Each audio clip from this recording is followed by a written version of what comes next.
Hello, it's Aaliyah from the Song of the Winds. Guess what? I have a mystery deck. Yes! And it's huge. So it feels like months. I think it's actually been months since I last did a mystery deck. So let's just have a look. So it looks like it was the 20th of May. That's like forever ago. That's more than 2 months. Yeah, so I'm super keen for this one. It looks as it's come locally. It's from Australia and it's from Booktopia. So I think it's obviously not, it's a mainstream deck, but I'm just so glad to have one. I'm really excited to see what's in it. Let's check it out. Easy open.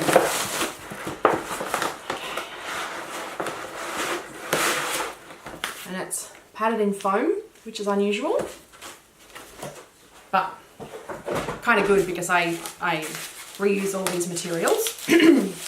So if you buy any crystals from me, this is probably what it's going to be packed in. Okay. Oh! Look! Oh my god! Oh my god! Oh my god! Oh my god! It is, the glare's a bit bad right now, this time of day, but it's the Santa Muerte deck. Wow, I'm so excited. This is absolutely beautiful. I've seen some people with it, but for some reason it never quite ended up on my wish list, but I don't know why looking at it because, yeah, it's really cool. And I'm born on the Day of the Dead, so that's always a nice little connection there. Oh, this is so great. Okay, I came prepared. I have scissors. Oh, the box is so beautiful. So it's published by Los Cabero. And I think there might have been like a special edition that was out as well, but I'd say this is the regular one. Okay. The box is so nice and it's foiled, so you can see that beautiful flash on it. Oh, gorgeous. Yay! And I do quite like the Los Cabero box, how it's all contained and it's got that nice lid. Okay. Mass-produced decks, please stop wrapping them. Ocean's already full of plastic. Okay, so the book in its entirety is 128 pages, but it's only English up until page 52. Oh, wow, some of the cards I can see already in here are just amazing. And let's see, so it breaks it down by suit as well. I've just sort of flicked to the minors, and yeah, it tells you a bit of, you know, reasons why there's certain colors that are used throughout that suit, advice from the dead. Wow, this is amazing. And there's some spreads in there too. Even the book is just awesome. How do I not have this in my life already? Wow. Okay, Brad has chosen well. This is good. This is good. Really, I'm really vibing with this right now. Yay.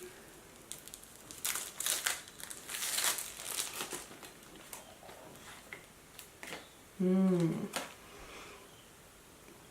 that's the covering card there. Oh,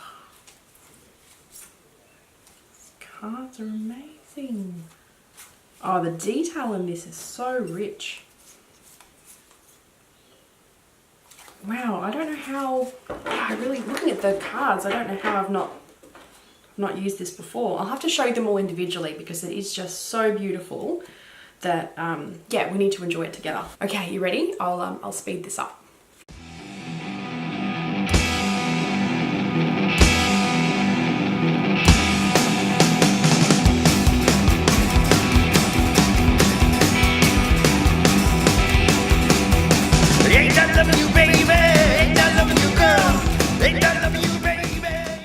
What a stunning deck, hey? It's borderless.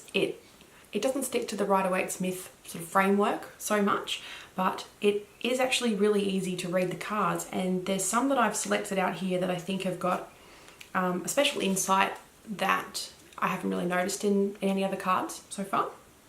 Love the Queen of Swords. Look at the attitude there, you know, she's just like, I'll tell it how it is, you know, I'll cut through the crap. Like, she's literally cut down all these flowers. I think they're meant to be marigolds. So yeah, that was really interesting. And let's see, the Three of Swords is so cool. I especially like it when, with a lot of the Swords cards, where you can see that the victim's trying to fight back. I think that's a really important layer. And in this one, you know, the person's bending over backwards, you know, absolutely being just stacked on, you know, the weight of it. And they're holding up this other sword, not only in defense, but as if some sort of offering, you know, please stop. Five of Wands is really cool too. Just lighting a match, you know, fire starter, just starting shit when you probably don't really need to. It's not really worth it. The Five of Pentacles is really great too. Typically seen as, you know, people walking past some type of obvious place of salvation. And in this case, there's 5 green skulls, which I presume are perhaps meant to be emeralds. So they can't, the character can't quite see the forest for the trees. I just think that's such an interesting way of looking at it. The Four of Pentacles is really great. I think this is far more political at depth than it probably looks at first glance, because if you may not be able to make it out with the camera set up this way, but the big skeleton figure is holding onto a bank and is just like holding tightly onto all of those resources.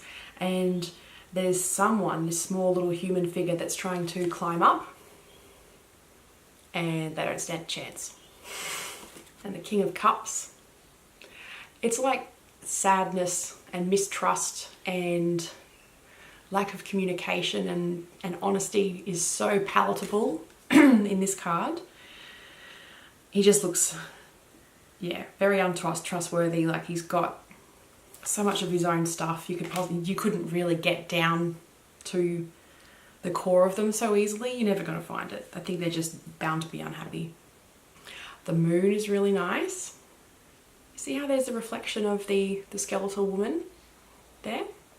It's almost like if the Moon is meant to be what is hidden and mysterious and unseen, it poses that question of what's hidden and mysterious and unseen in us. Like, what do we try and hide? What's actually hiding in the shadows?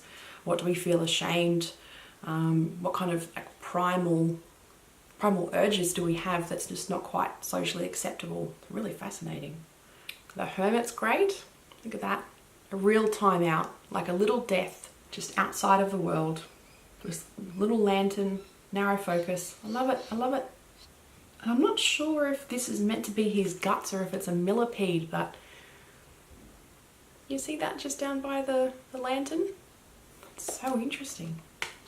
And the Hierophant is amazing. Look at that, communing with the spirits via an Ouija board. You know, where do we get our guiding information from? And the Tower, obviously inspired by MC Escher's famous picture, famous painting. And I think this really sums up the confusion and the concern and the running around in circles that you sometimes feel with the Tower moment, where you've try a door and you just end up in a totally different place and that didn't work out, and then you just don't know where to go from there. I think, yeah, that's a really, really interesting take on it.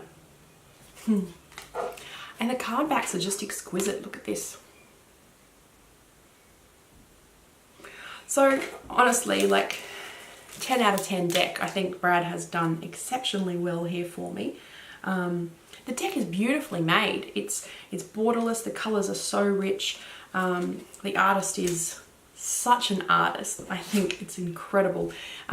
His name is Fabio Listrani, and I had a quick little flick through just before, and he's Italian, and it looks as if he was definitely the artist, but it doesn't mention in the booklet who actually wrote the the guidebook and everything, so I'm not quite sure about that. Maybe it's like the Los Caballeros staff. I don't know, but it doesn't appear to be the artist. This is cool. So I just looked up with the Tower card. The advice from the dead with this card is destroy old structures and superficial structures without fear, and those that have over time become a prison, and liberate the energies that were enclosed within them. So that adds layers onto that particular depiction of that card too. Wow. I'm so happy. Brad has done well. 2 months off. It worked out in the end. This deck is gorgeous. So, yeah, what can I say? What can I say? It's getting to like the afternoon here, and I've had my lunch and now I'm feeling a bit tired. And I can't form sentences very well anymore. Yeah, but wonderful. I'm so happy that I got this deck.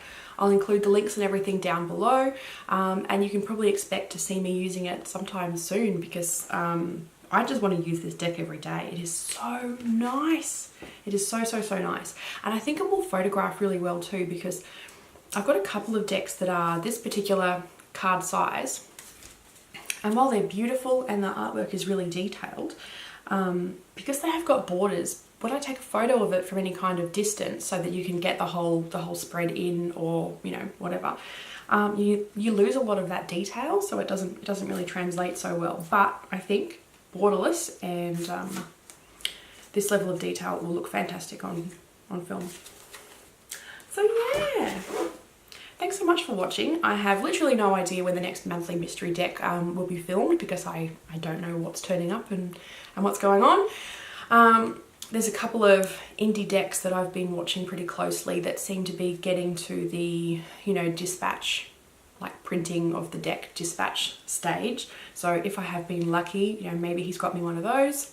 I don't know. We will see. But yeah, thanks so much for watching, and I'll see you again next time. Okay, bye.